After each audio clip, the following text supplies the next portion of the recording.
I'm Dave Miller, Vice President of Global Policy and Economic Sustainability for Conway Inc.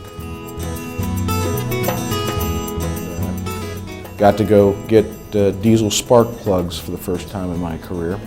Of course, as you know, diesels don't use spark plugs, but nonetheless I had the opportunity to go get those parts.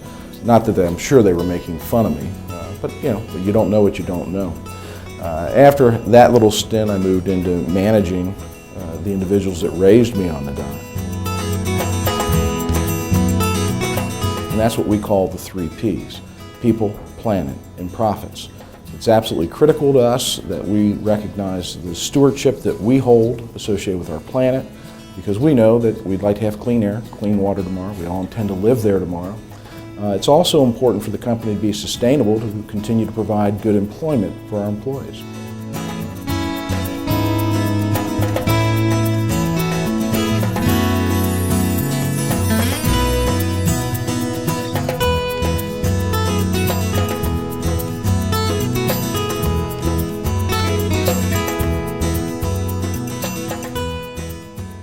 Well, my name is Steve Williams. I'm Chairman and CEO of Maverick USA, Inc. in Little Rock, Arkansas.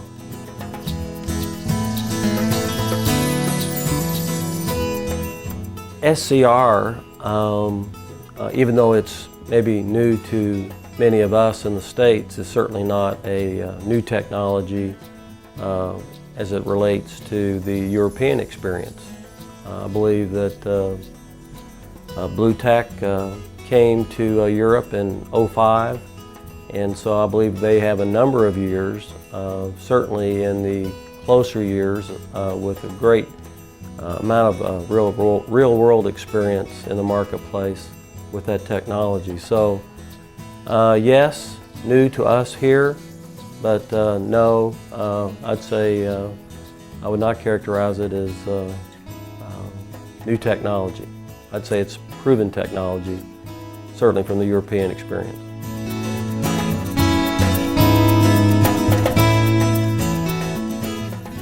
Environmental sustainability is something that is a core platform from which we operate here at Maverick and have for many years.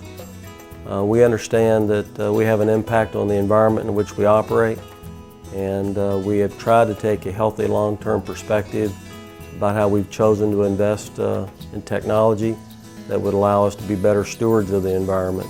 We see it as a competitive advantage as well as just being simply a part of our culture as well.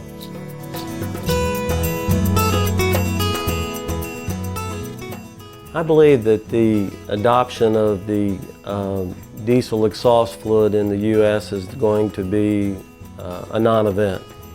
I'm very confident that once the commitments have been made to establish the infrastructure and putting it in place, the actual use of the DEF will actually be, again, a non-event.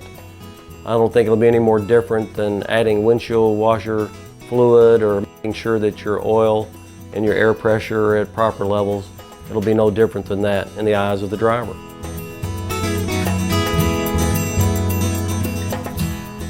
And also in the same vein of improving fuel efficiency and reducing CO2 emissions, improving our fuel economy with SCR is obviously one of the primary ways to be a good first step.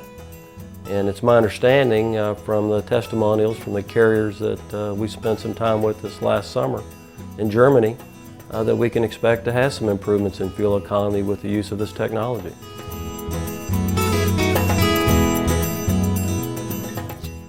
After having had the opportunity to see this technology in use at a couple of carriers in Europe this summer, I don't see this as really, I wouldn't characterize this technology as complex. Pretty straightforward on how it works, pretty straightforward on what the operational characteristics are, what some of the concerns have been easily addressed from my perspective. So again, having had the opportunity to actually see it in use certainly made it a lot less of a concern for me.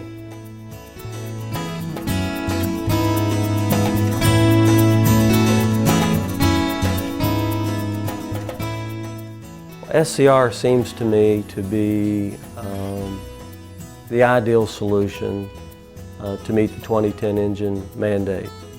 And I say that in regards to the fact that it allows us to allow the engine to operate in its most optimum environment that it can for fuel efficiency, and then be able to treat the exhaust so that we in fact reduce or eliminate the pollutants. So we accomplish both. We have the desired objective on the environmental compliance, and then we also have an additional environmental benefit by improving our fuel economy as well.